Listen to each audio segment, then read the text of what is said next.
बहू कहाँ मर गई? अंदर से आवाज आई। जिंदा हूँ माँ जी। तो फिर मेरी चाय क्यों अभी तक नहीं आई? कब से पूजा करके बैठी हूँ।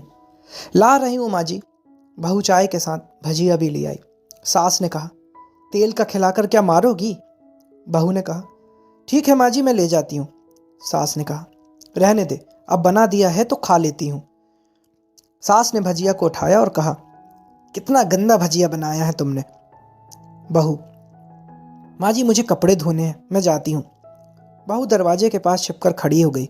सास भजिया पर टूट पड़ी और पूरी भजिया खत्म कर दी। बहू मुस्कुराई और काम पर लग गई। दोपहर के खाने का वक्त हुआ। सास ने फिर आवाज लगाई, कुछ खाने को मिलेगा? बहू ने आवाज नहीं दी। सास फिर चिल्लाई, भूखे मारोगी क्या? बहू सामने आई, खिचड़ी रख दी। सास गुस्से से, ये क्या है? मुझे इसे नहीं खाना, इसे ले जाओ। बहू ने कहा, आपको डॉक्टर ने दिन में खिचड़ी खाने को कहा है, खाना तो पड़ेगा ही। सास मुंह बनाते हुए, हाँ तो तू मेरी माँ बन जा। बहू फिर मुस्कुराई और चली गई। आज इनके घर पूजा थी। बहू सुबह 4 बजे से उठ गई। पहले स्नान किया, फिर फूल लाई, माला बनाई, रसोई साफ की, पकवान और भोज बनाया। सुबह के 10 बज गए। अब सास भी उठ चुकी थी। बहू अब पंडित जी के पास भगवान के वस्त्र तैयार कर रही थी। आज ऑफिस की छुट्टी भी थी। उनके पति भी घर पर थे। पूजा शुरू हुई। सास चिल्लाती, बहू ये नहीं है, वो नहीं है। बहू दौड़ी दौड़ी आती और सब करती। अब दोपहर के 3 बज गए थे। आरती की तैयारियां चल रही थीं।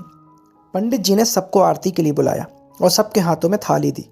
जैसे ही बहू ने थाली पकड़ी, थाली हाथों से गिर पड़ी। शायद भोज बनाते हुए बहू के हाथों में तेल लग गया था, जिसे वो पोंछना भूल गई थी। सारे लोग तरह तरह की बातें करने लगे। कैसी बहू है, कुछ नहीं आता इसको, एक काम भी ठीक से नहीं कर सकती, ना जाने कैसी बहू उठा लाए हैं, एक आरती की थाली भी नहीं संभाल सकती। उसका पति भी गुस्सा हो गए, पर सास चुप रही, कुछ नहीं कहा, बस यही बोल के छोड़ दिया, सीख रही है, सब सीख जाएगी धीरे धीरे। अब सबको खाना परोसा जाने लगा। बहू दौड़ दौड़ के खाना देती, फिर पानी लाती। करीब 70-80 लोग हो गए थे। इधर 2 नौकर और बहू अकेली, फिर भी वो सारा काम बहुत ही अच्छे तरीके से करते रही। अब उसकी सास और कुछ आस पड़ोस के लोग खाने पर बैठे। बहू ने खाना परोसना शुरू किया। सबको खाना दे दिया गया।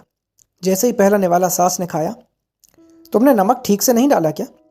एक काम भी ठीक से नहीं करती, पता नहीं मेरे बाद कैसे ये घर को संभालोगी। आस पड़ोस वालों को तो जानते ही हो आप साहब, वो तो बस बहाना ढूंढते हैं नुक्स निकालने का। फिर वो सब शुरू हो गए, ऐसा खाना है, ऐसी बहू है, ये वो वगैरह वगैरह। दिन का खाना हो चुका था। अब बहू बर्तन साफ करने नौकरों के साथ लग गई। रात में जगराता का कार्यक्रम रखा गया था। बहू ने भी 1-2 गीत गाने के लिए स्टेज पर चढ़ी। सास जोर से चिल्लाई, मेरी नाक मत कटवा देना, गाना नहीं आता तो मत गा, वापस आ जा। बहू मुस्कुराई और गाने लगी। सबने उसके गाने की तारीफ की, पर सास मुंह फुलाते हुए बोली, इससे अच्छा तो मैं गाती थी जवानी में, तुझे तो कुछ भी नहीं आता। बहू मुस्कुराई और चली गई। अब रात का खाना खिलाया जा रहा था। उसके पति के ऑफिस के दोस्त साइड में ही ड्रिंक करने लगे। उसका पति चिल्लाता, थोड़ा बर्फ लाओ, तो सास चिल्लाती, यहाँ दाल नहीं है। फिर चिल्लाता, कोल्ड ड्रिंक नहीं है, पापड़ ले आओ। इधर उधर, आखिरी में उसके पति की शराब गिर पड़ी उसके एक दोस्त पर और बोतल टूट गई। पति ने गुस्से में 2 झापड़ अपनी पत्नी को लगाते हुए कहा, जाहिल कहीं की, देखकर नहीं कर सकती काम? तुझे इतना भी काम नहीं आता क्या? सारे लोग देखने लगे। उसकी पत्नी रोते हुए कमरे की तरफ दौड़ी। फिर उसके दोस्तों ने कहा, क्या यार, पूरा मूड खराब कर दिया। यहाँ नहीं बुलाया होता तो हम कहीं और पार्टी कर लेते। कैसी अनपढ़ गवार बीबी ला रखी है तूने। उसे तो मेहमानों की इज्जत और काम करना तक नहीं आता। तुमने तो हमारी बेइज्जती कर दी। अब आस पड़ोस की औरतों को और बहाना मिल गया था। वो कहने लगी, देखो क्या कर दिया तुम्हारी बहू ने, कोई काम भी नहीं कर सकती। मैं तो कहती हूँ अपने बेटे की दूसरी शादी करा दो, छुटकारा पाओ इस गवार से। सास उठी, अपने बेटे के पास जाकर उसे थप्पड़ मारा और कहा, अरे नालायक, तुमने मेरी बहू को मारा? तेरी हिम्मत कैसे हुई? तेरी टांगें तोड़ दूंगी। उसके बेटे के दोस्त कुछ कहने ही वाले थे कि उसकी माँ ने घूरते हुए कहा, चुप, बिल्कुल चुप। यहाँ दारू पीने आए हो, जबकि पता है आज पूजा है। और तुम्हें पार्टी करनी है? कैसे संस्कार दिए तुम्हारे माता पिता ने? और किसने मेरी बहू को जाहिल बोला? जरा इधर आओ, चप्पल से मारूंगी अगर मेरी बहू को किसी ने भी एक शब्द भी कहा तो। अरे पापी, तूने उस लड़की को बस इसलिए मारा कि तेरी शराब टूट गई? पापी, वो बच्ची सुबह 4 बजे से उठी है, घर का सारा काम कर रही है, ना सुबह से नाश्ता किया है ना दिन का खाना खाया, फिर भी हंसते हुए सबकी बातें सुनते हुए ताने सुनते हुए घर के काम में लगी रही। तेरे यार दोस्तों को वो अच्छी नहीं लगी? जूते से मारूंगी तेरे दोस्तों को, जो भी उन्होंने ऐसा कहा तो। उसके यार दोस्त चुपके से खिसक लिए। अब सास बहू के कमरे में गई और बहू का हाथ पकड़कर बाहर लाई। सबके सामने कहने लगी, किसने कहा था अपनी बहू को घर से निकाल के दूसरी बहू लाने के लिए? जरा सामने आओ। कोई सामने नहीं आया। फिर सास ने कहा, तुम जानते भी क्या हो इस लड़की के बारे में? ये मेरी माँ भी है और बेटी भी।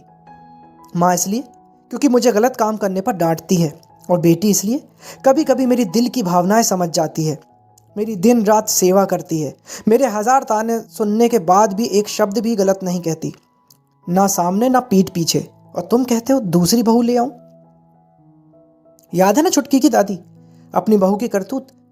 सास ने गुस्से से पड़ोस की महिला को कहा, अभी पिछले हफ्ते ही तुम्हें मियाँ बीवी भूखा छोड़कर घूमने चले गए थे। मेरी इसी बहू ने 7 दिनों तक तुम्हारे घर पर खाना पानी, यहाँ तक कि तुम्हारे पैर दबाने तक जाती थी, और तुम इसे जाहिल बोलती हो? जाहिल तो तुम सब हो जो कोयले और हीरे में फ़र्क नहीं जानते। अगर आइंदा मेरी बहू के बारे में किसी ने भी एक लफ्ज़ भी और बोला तो मुझसे बुरा और कोई नहीं होगा, क्योंकि ये मेरी बहू नहीं, मेरी बेटी है। बहू सिसकियाँ लेते हुए फिर कमरे में चली गई। सास ने एक प्लेट उठाई और भोजन परोसा और बहू के कमरे में खुद ले गई।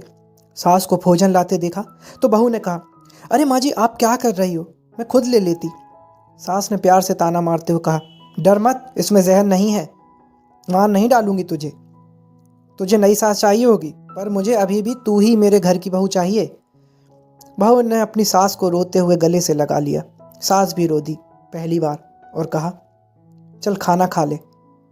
फिर उसके आंसू पोंछते हुए बोली, अरे तू मेरी बहू नहीं, मेरी बेटी है, बेटी। तो दोस्तों, कुछ रिश्ते बहुत मीठे होते हैं, बस बातें कड़वी होती हैं।